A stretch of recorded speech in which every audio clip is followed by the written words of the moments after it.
माझं नाव Yogiraj Khanvilkar. I think solar is something that is indispensable. Solar is something that one should not do without. कारण का जर आपल्याला प्रकृतीनेच एवढं काही दिलंय तर आपण त्याचा वापर का नाही करावा. This is more of a blessing to us. आपण त्याला वाया घालवू शकतो, पण जर आपण त्याला वापरून एवढा स्वतःसाठीच चांगलं करून घेऊ शकतो तर का नाही. आणि साधारण 4 वर्षापूर्वी आम्ही इथे हा सोलार प्रोजेक्ट बसवला.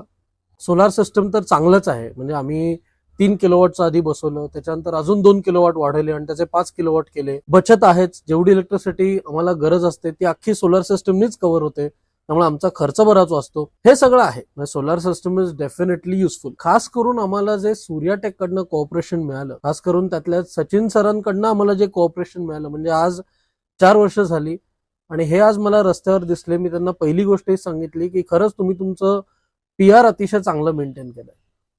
म्हणजे बऱ्याच एजन्सीजचं असं असू शकतं. आता बिझनेसमध्ये आम्ही बघतो की आपलं काम झालं की झालं, पहिले 1-2 आठवडे टचमध्ये असतात आणि त्यानंतर फोन उचलतील की नाही माहित नाही. पण सचिन चौधरींचा स्वतःहून दर रविवारी एक मेसेज असतोच, like a son we are always with you. बचत आहेच, जेवढी इलेक्ट्रिसिटी आम्हाला गरज असते ती अख्खी सोलार सिस्टमनीच कव्हर होते, त्यामुळे आमचा खर्च बराच वाचतो. इलेक्ट्रिसिटीचा माझ्या घराचा खर्च साधारणपणे 8 ते 8,500 जो आधी व्हायचा तो आता काय नॉमिनल आहे. 150 रुपये पण होतो की नाही मला माहित नाही. तर मग हाच फायदा प्रत्येकाने का नाही करून घ्यावा.